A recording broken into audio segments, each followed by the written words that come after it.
Boa noite a todos, que Jesus nos abençoe.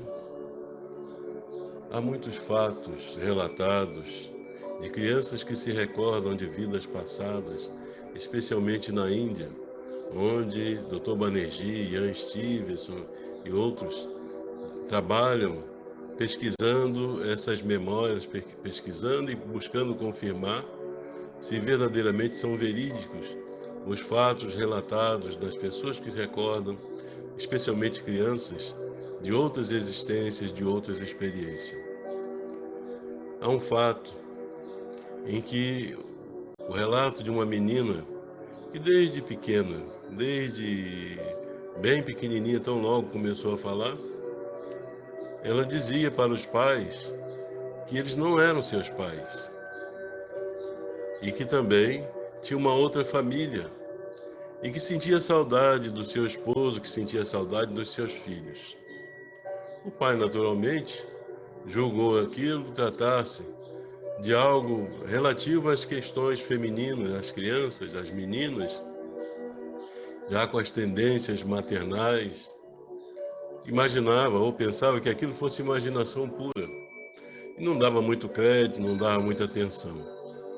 À medida que o tempo foi avançando, da mesma forma a criança insistia com aqueles argumentos, com aquela história. E ela foi crescendo, continuando assim, até que um dia o pai resolveu perguntar: afinal, você fala tanto dessa outra família, do seu esposo, dos seus filhos, quem são eles? Então ela deu o nome de um homem, deu o nome de duas crianças, dois meninos, e informou que ela tinha mais um filho, mas que ela não sabia o nome, porque não o conhecia. Na verdade, ela havia desencarnado justamente com o nascimento do filho, do terceiro filho. Então ela não tinha conhecimento. Então aqueles detalhes eram muito ricos. E o pai começou a ficar preocupado e ela continuou insistindo com aquela história. Até que ele perguntou em que endereço você morava, qual era a rua, qual era a cidade. Aliás, ela sempre falava da cidade.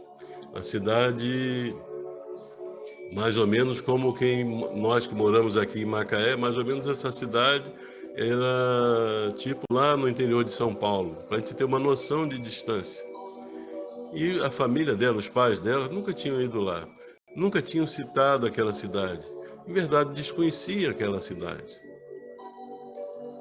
Então, com tanta riqueza de detalhes, ele resolveu fazer uma experiência. Escreveu então para aquele endereço, para aquela pessoa que a menina havia citado, e relatando a história, o fato, o que a filha dizia sempre, que disse o nome dela, que havia falecido no nascimento do terceiro filho, havia dado o nome dele, o nome dos dois filhos, mas não se recordava do terceiro, porque a sua morte foi justamente no nascimento do terceiro filho. Então ele escreveu e pediu desculpas, porque a insistência era muito grande. Por essa razão ele estava escrevendo, mas esperava que o irmão tivesse a bondade de lhe responder, até para ele tirar essa dúvida e pesquisar outras coisas, se há alguma necessidade de tratamento. E a carta chegou lá nas mãos de um homem que coincidentemente tinha aquele nome. Os seus filhos tinham aquele nome. A sua falecida esposa também tinha o nome citado. E ela havia desencarnado no nascimento do terceiro filho. Portanto, realmente ela não conhecia o terceiro filho, não sabia o nome.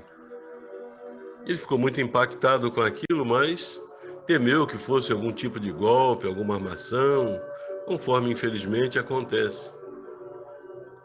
Então ele resolveu não responder ao remetente da carta, mas optou por solicitar um primo que morava coincidentemente naquela cidade, de onde vinha a carta. E relatou ao primo que se passava da sua preocupação e gostaria que ele investigasse. Então o primo foi até a casa da família.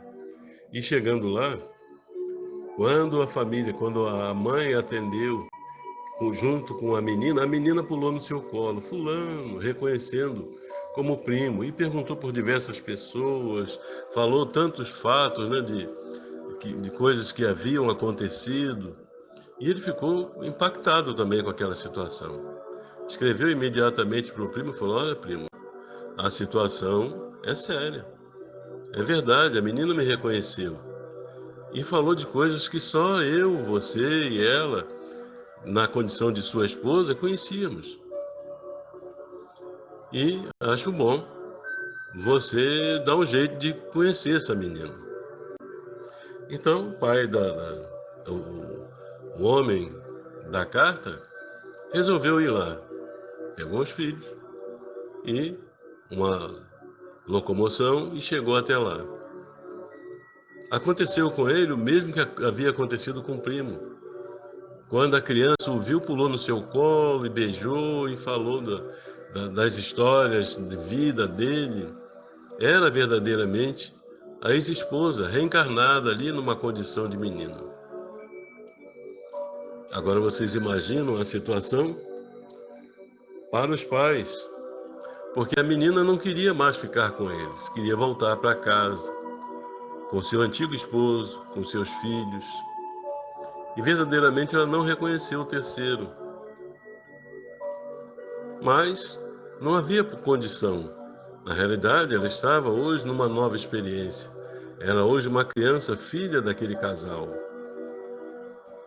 Então combinaram de que ela passasse uns dias lá junto àquela família e, naturalmente, continuasse a sua vida aqui. Eventualmente viajaria, passaria um período, e assim foi feito. E quando ela viajou para aquela cidade, ela foi descrevendo tudo, o caminho, as ruas, notando ali algumas diferenças, algumas mudanças do tempo dela, alguma casa que já não existia mais por ali, enfim, completamente consciente de tudo que estava acontecendo ou que tudo que havia acontecido no passado, no seu passado próximo.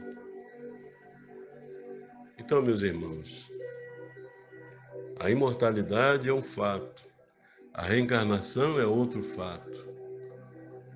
E esse não é um único fato, existem diversas histórias relatadas no 20 casos sugestivos de reencarnação de Ian Stevenson, reencarnação no Brasil de Hernani Guimarães Andrade, também relatando experiências semelhantes que vale a pena ser lido. Para conhecer essas histórias e confirmar, muitas pessoas imaginam que reencarnação, imortalidade da alma é coisa de espírita, mas isso aí é ciência, é fato confirmado.